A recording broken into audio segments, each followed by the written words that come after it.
No one was exploding bare bones broadcasting. Here's why I throw this hat over there. When you would see me, their mind goes into the ghetto or the gutter. And I hesitate mentioning lovely things that I have appreciation for because I don't want to drag what I appreciate and the pricelessness of it into the gutter in people's minds where they see me and associate. I don't want to bring you into that same bar. And to talk to people sometimes, because of the way I appear, their mind goes to the gutter. Especially those people that remember me and judge every bit of my life so roughly, from birth to death. They are never going to see me as anything but something to go to the ghetto and the gutter with. My siblings, just a lot of people.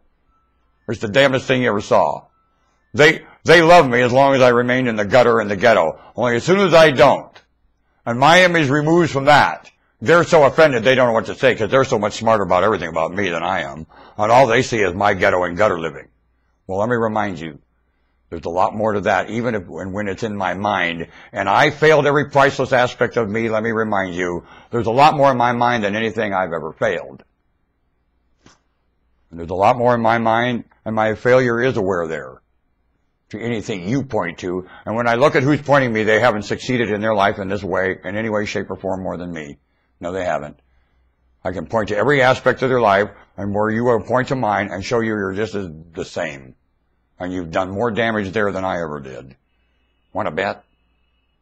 So you have no business pointing your finger at me and see me in the failure of the gutter and the ghetto, and yet you do. So I don't drag wonderful things with me there in your mind. And I hesitate to mention some really priceless people that I've gotten great asset from because they're priceless, and you don't see them that way, nor do you see me that way.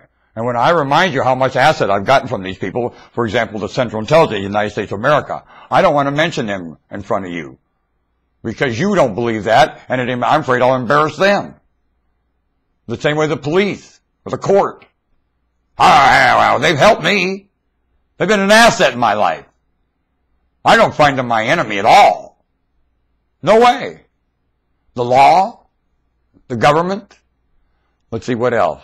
Lucifer? What do you really have horror for? Has been an asset to me, even Lucifer.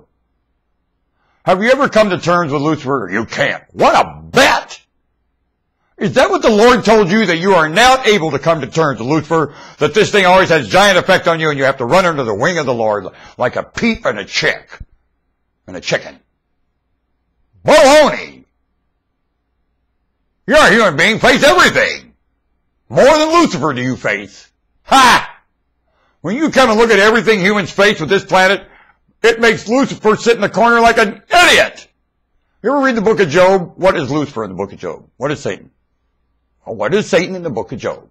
Is it an acquaintance of the Lord? Or are they acquaintances? What if those two acquaintances ever get together and make up, like in the book of Job? What are you going to do? What are you going to do? What if they make up and go off fishing in front of you? What are you going to do? You're not going to get to, you won't get to go. You hated both of them and lied about both of them. You're not going to go fishing with those two, and you'll hear the conversation there about living. You won't hear it with you. You ran away. You're boring and redundant. They're still full of curiosity. What happened to you? You're not going to go. You're like a stuffed old hen. When two kids are full of curiosity, do they want to take a stuffed shirt along and go, no, it doesn't have any curiosity to it? I'm going to get away from you, you stuffed shirt. Goes, no. Risk. What does curiosity say to risk? Aware.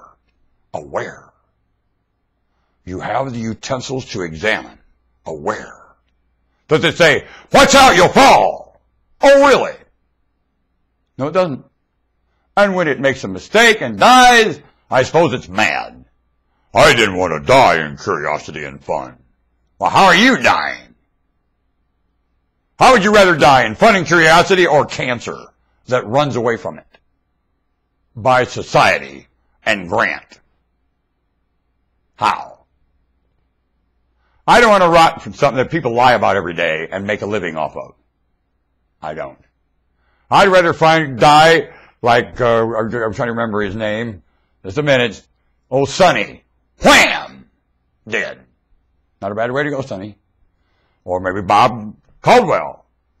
Or Jesus. which I think he died in natural causes somewhere on an island very peacefully, very happy. Then Rome came and burned down Jerusalem. Yep, that makes sense to me. That's what I think happened there. That's a nice way to die. Huh? Pulling weeds on George Bush's ranch. As a janitor. Appreciated by everybody. Wouldn't you like to die that way? I would. Hell, I'll go to George Bush's ranch and pull weeds the rest of my life and die in appreciation. Not a bad way to die. Beats the way you're going to die.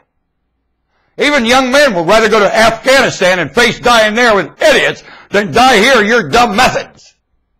Of course, the people in Afghanistan would rather do the same thing and fight them. I wonder and question both the priorities, and yet makes sense to me when you look at where they come from. What? Well, you put it together. You're smarter than me. A lot smarter. That's why I keep my face covered, see, like this. So you can outthink the stupidity you see when you see me coming.